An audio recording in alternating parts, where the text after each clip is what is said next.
This is episode number 9. My name is Alan. I am your host. This show features Deep Trance Channeling and best-selling author April Crawford, as well as Veronica, which is our name for a Causal Plane entity that will speak to you. Hi, everyone. It's April. It's my little quarter of the show, or maybe a tenth of the show. But I get a lot of questions about what I get out of doing this channeling. And it gives me the opportunity, like I've said before, to go out and astral project and do things. But there's also a physical, wonderful part of it. I'm very seldom ever sick. And when I do pick up something, Veronica, usually when she comes in, if I mention it or she sees it, she usually can get rid of it for me. There have been many times when we've done group sessions where on the way there to the group session, I'm like, oh my God, I can do this. I don't feel good. My stomach hurts. Wow. There's like 50 things wrong with me. And I've learned over the years that if I just sit back and sit tight, if I can get to the session and get it started, and I let Veronica know ahead of time that say, okay, I have an upset stomach, or I have a sore throat, I'm suffering. I used to get bronchitis all the time. And if I let her know that, she can stop it. She can turn it around and make it go backwards. Now, I have a lot of physical, things going on. I have foot problems sometimes, and she helps me manage it. In this instance, a lot of it is very mechanical, so she says she can't fix the mechanical part, but she can fix the energy part. So what I get out of it is, I would say, good health, and a perspective that even if something's really going wrong on a certain day, physically, if I do a channeling session, by the end of it, it's all gone. So I just thought I would share it. Thank you, April. And as soon as Veronica gets here in a few seconds, I'll ask her the first question. Veronica is here. So, Veronica, this is a question from Beverly. She says, Dear Alan, April, and Veronica, this is from the comments section. Thank you so much for what you do. I've been reading and listening to all of Veronica's wisdom and advice for some time. I find it so comforting. I would like to ask Veronica how to truly get past regrets. Now, this is different. A lot of people have asked about how to get over fear and how to get over guilt, but this is about regrets, and I can somewhat relate to that. I would like to ask Veronica how to truly get over past regrets, if you can. No matter how hard I try to stay focused and watch what I am thinking, and knowing that I can't change the past, they seem to keep coming back and adding even more memories to them each time, making me feel worse each time. Thank you, Beverly.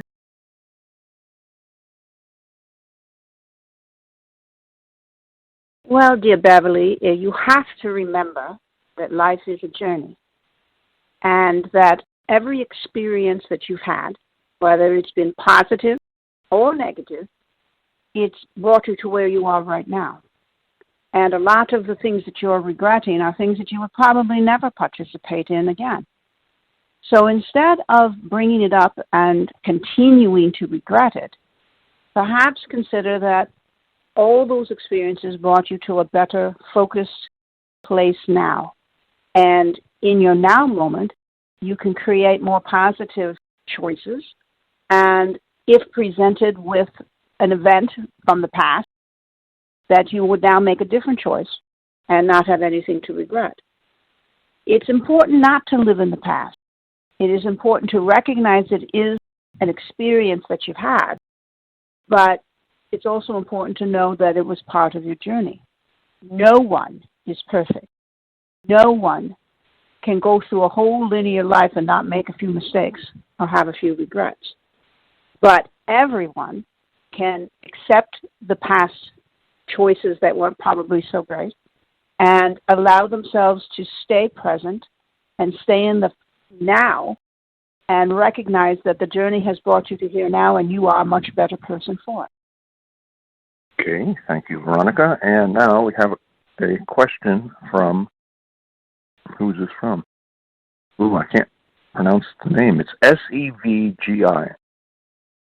I can't pronounce that. Dear Veronica, can you describe what causal plane is and means for the afterlife? Do we all go to the causal plane or contact it in the afterlife? How similar is the causal plane to the afterlife when we die?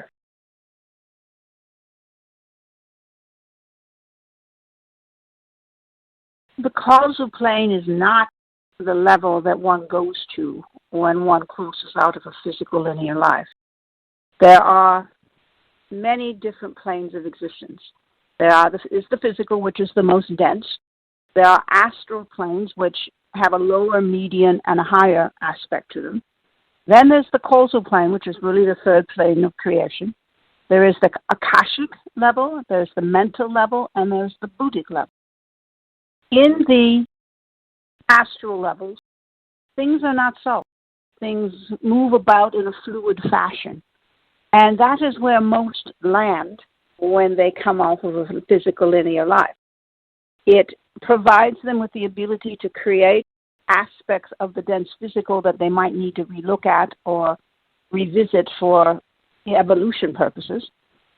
But the level above the astral plane is the causal plane. And that is where things are fluid, extremely fluid, and they do not stay in any shape or appearance. So we'd say that when you are going through the reincarnational process, it's usually is a movement back and forth between physical and astral. The other planes provide an opportunity to bring in less dense things. So the causal plane is sort of the third level up. That's where we reside. And it is quite a beautiful place to be.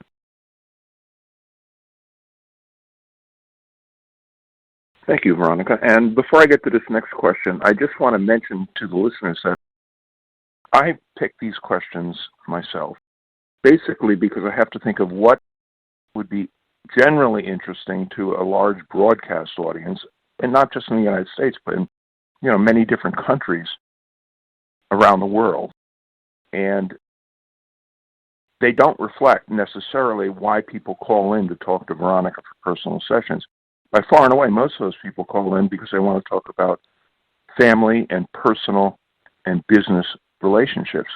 However, for an international broadcast, that tends to be a lot like watching home movies. Very interesting to the people involved, but for everybody else, they don't know the participants. It's just not that interesting. Now, the difference is some people will ask a question that has a theme that a lot of people can relate to, like, I really regret the way I did this with my family, and a lot of people can relate to that, or you know what I mean.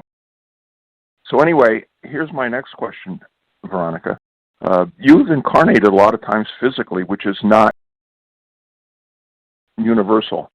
A lot of entities never incarnate, and some just say get in and they get out and they hate it. So my question, Veronica, to you is, what it is about physical reality that you like, that you find attractive, that you find useful?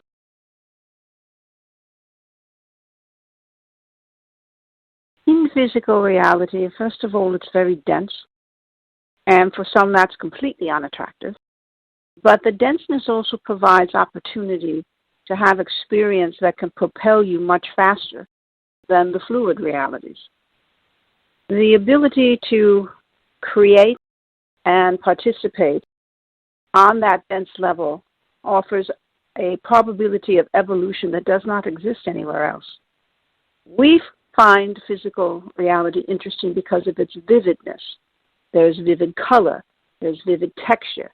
The solidness creates an atmosphere of creation that doesn't exist anywhere else. Even though there are many who look at physical reality and go, ew, I don't want to do that, or I'm here and I'm never doing this again, there are many energies that appreciate the ability to be artistic in such a dense reality. Okay, Veronica, thank you. And just as a follow-on to that, segue, as we say in the industry, Could you talk about any one of your physical lives and why you enjoyed it and why it was meaningful to you after you left that physical life?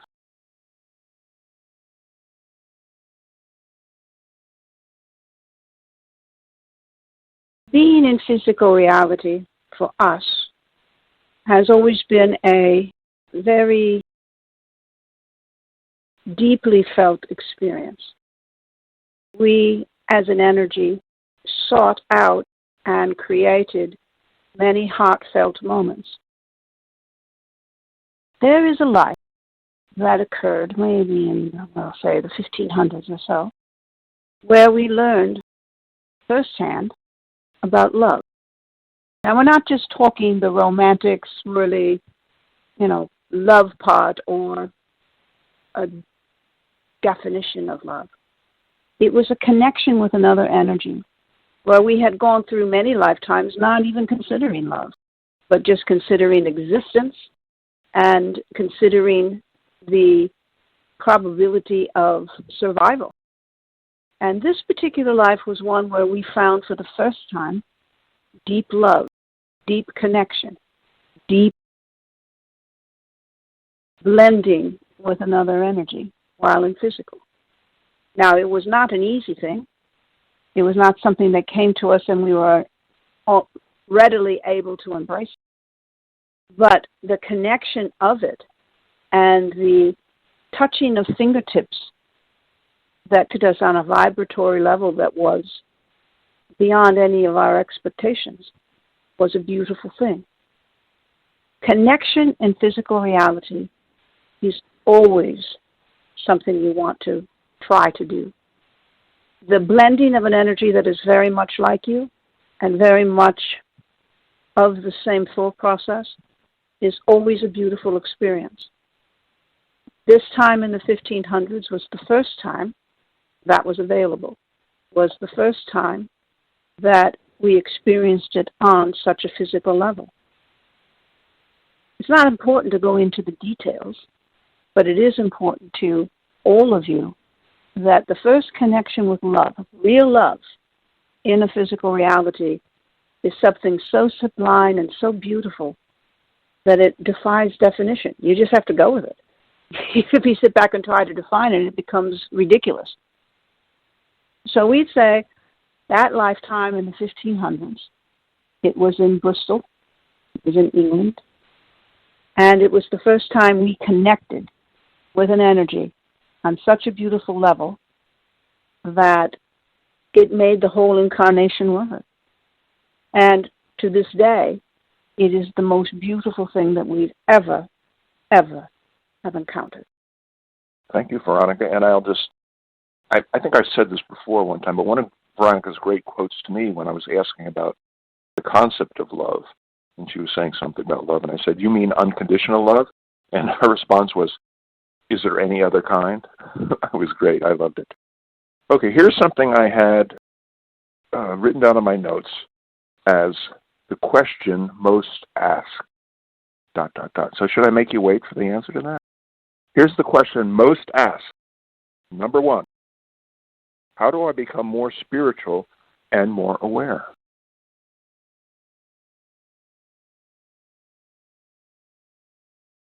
Being in physical reality offers its challenges. The chaos of the mass consciousness can become frenetic and unbearable. And those who are of spiritual mind, who just simply want to have the physical experience for whatever reason, find it tedious to be in such a place where there is such chaos. So we would say, while in physical, if you are truly seeking a spiritual moment, it is important to set aside, quote, time every day where you don't engage the chaos. You only engage your own energy and the energy from which you come in a quiet manner. Clear your head. Set aside the chaos, because it's usually everyone else's chaos that you're trying to wade through. By doing so, you can find that quiet moment where you are able to sit in your own energy, feel your own energy, and decide what it is that's really important in your life. Now, all of you can get caught up in the hustle bustle of getting ahead, making more money, creating an atmosphere of abundance. But the truly important thing is to sit back, get quiet, and commune with your own soulful energy. There can be such a beautiful connection with that suddenly all the linear chaotic things that you're trying to engage cease to become important. And the interesting part is when they cease to become important, sometimes they'll move towards you just naturally. And the struggle, the strife, the combating moment where you're trying to get all this stuff in the linear, trying to get yourself organized, can come from your soul if you just let it. So we'd say get quiet. Take the time every day to reflect. Take the time every day to connect soulfully. If you do, that settling moment can create a more relaxed state, and the franticness of trying to get ahead, get past, and create the abundance that this culture that you're all in requires can come forward naturally. It's worth a look, and it's worth giving it a try. All right, thank you. This is from, who is that from? This is from Don R. Brown. I am wondering about other dimensions. Are we living other lives at the same time as our current one? Do some people doing things because they are slipping into another life at times and do not know what is happening here? So it's kind of a parallel life, concurrent life question, Veronica.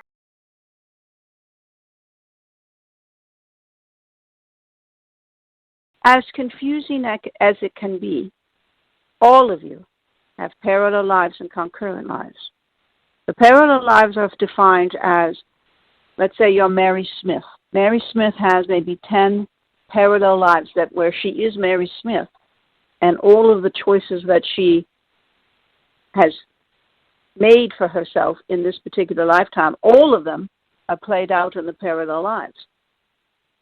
Concurrent is where you come as a different, you could, let's say if you're Mary Smith, you could come back as Bob Smith in a concurrent life and have a completely different set of items that you want to experience. Yes, it's all going on simultaneously, and most of your eyes all cross when we bring this kind of thing up. And we realize that when you're so focused in linear reality, it's very easy to dismiss it all, to say, oh, that's just way too confusing, that's just way too hard, that's ridiculous. But we think for the group of you that are contemplating, the group of you that likes to sit and ponder existence, to at least consider the probability that you have many parallel lives and that you have the concurrent lives. Yes, it's all going on at the same time, which in the linear reality is like ridiculous. You can't even begin to think about it. But if you're a reflector or somebody who likes to ponder things, start to think about it. And let your thoughts go in a direction because you think your higher self would help you out here. And think about the idea of all that. Because it can sometimes bleed through. It can make a difference in the current life you're living if you allow yourself to think about it in that fashion. Being in physical linear reality has a beginning, a stark beginning, and a stark end. Most of you are very involved in that. And then at the end of the stark ending, it's, either reward or punishment. It's not that simplistic at all. So we would say start to consider that. Just take some time to reflect on it, on the fact that there is a plural moment to you and not so much at the singular moment. Now, we realize there'll be some of you run screaming from the room, but that's okay. We think you need to start thinking about it so that you can become more aware, more expanded, and have a better vision of who you truly are. Thank you, Veronica. Since we're talking about people running and screaming, I thought that I'd ask this question just so we could put it to bed. It's really a yes or no question. There's actually an extremely small portion of our clients that are interested in this, but there's some people who are, and they're unbelievably passionate about their interest in this. And so I'll just ask you, within our galaxy, which has at least hundreds of billions of star systems, and then there's hundreds of billions of just as large galaxies, are there planets that are dense enough to have physical people incarnate on them? And do those physical people incarnating on these other planets also evolve and have lessons so they can evolve?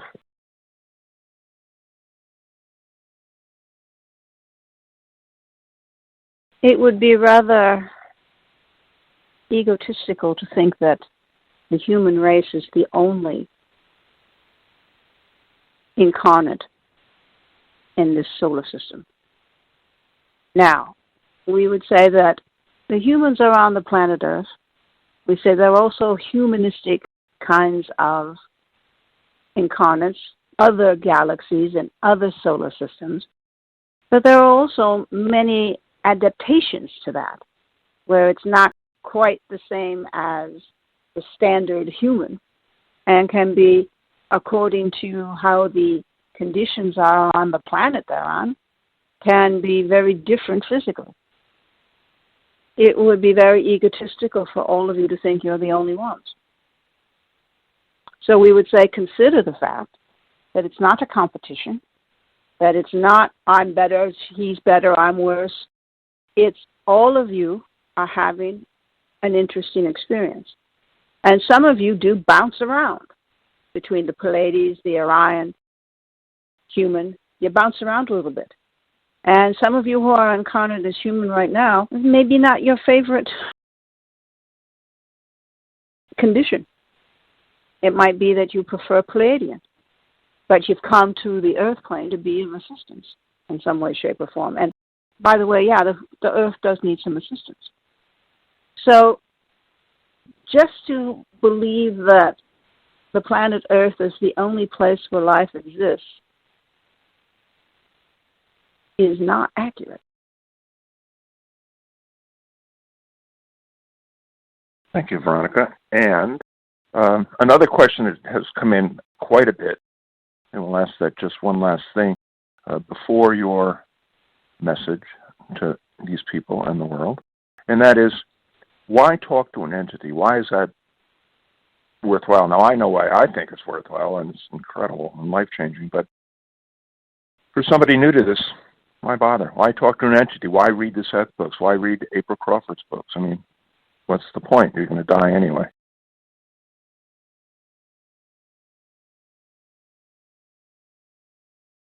We think there are many who realize there is much more about existence that's within their fingertips.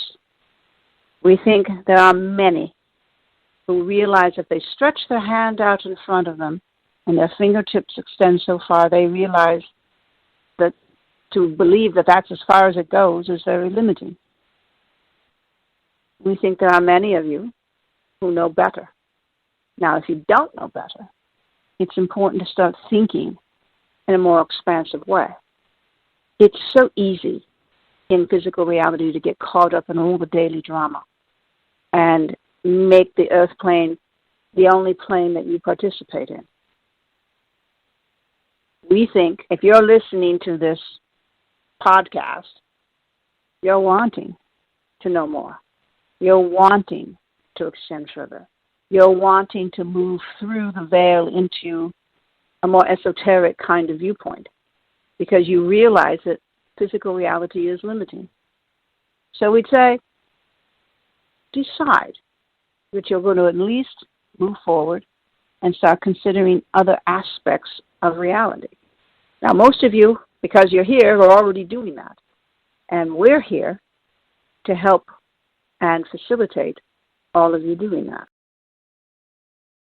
Thank you, Veronica. And everybody be glad to know before your message to the world, I am going to forsake, ignore, and not do my usual humorous interlude. So, Veronica, we're ready for your message.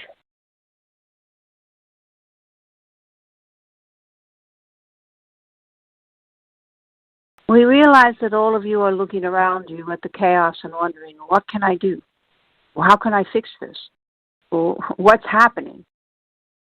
It's hard to watch others have sort of what's a physical, mental meltdown and create and wreak havoc among people that are innocent. Best thing you can do in this type of incident is to send the positive energy, but also consider that you are going to live your life as spiritually and as pristine as possible. And not judge people when they have a moment that's a little bit off-center. What you do is you try to heal them, try to make them better. Now, there's a lot of individuals that sort of slip off the slippery slope and do things that are abominable, do things that are considered horrific. But all the energies involved know on a higher level that they are going to continue to exist. But it is tragic that they have been taken out. So we say that there needs to be more awareness about people in general. Everyone's already focused in on themselves and doing their little daily routines. But there are those among you that walk around rather unbalanced, rather chaotic in the thought process. Those individuals need to be made more, all of you need to be more aware of those types of people so that the energy can be stopped ahead of time before there is a disaster. Those who participate in those types of things are usually quite ill in how they view things, getting caught up in this sort of chaotic energy that's going on the planet in general. So it's easy for them to slip into that freneticness and do things that are abominable. So we say what you can do as an individual is to try to every day stabilize the environment that you're in. Stabilize on a planetary level the environment that you live in. And that can help weed out or heal those who might be contemplating terrible acts. Each of you, if you decide every day you're going to put positive energy and lay it down like a brick wall in your reality, it can help change the frenetic energy that some who are a little bit unstable can connect to and then act out in a horrific way.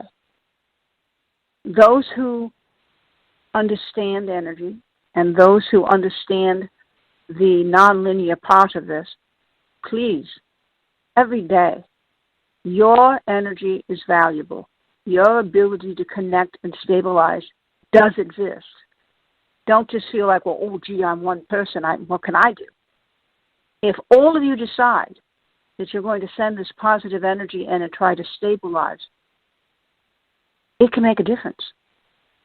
And even if one of you do it, like out of the whole planet, you're the only one who does it, it still will send like a pebble in the water. There's a ripple effect. If there's one teeny pebble pond of stagnant water, there's a ripple effect. Now imagine if all of you did it. That ripple effect will go out and change that pond forever. And that's the opportunity that's available. And that is something that you all as individuals can do. Thank you, Veronica. And now that concludes the interesting part of this broadcast. My goal, from what Veronica recently said about the ripple effect, that's what I'm looking for. I want a spiritual ripple effect where we find and meet new people who don't even know that we exist. In fact, that's part of the reason we started doing this broadcast. Is part of the reason we do Inner Whispers newsletter. Now, the other thing is, if you just want to find out more stuff about April Crawford and Veronica, just go to Amazon.com and search April Crawford, and you'll find out everything you want to know. And that means, over and out. We'll talk to you next time.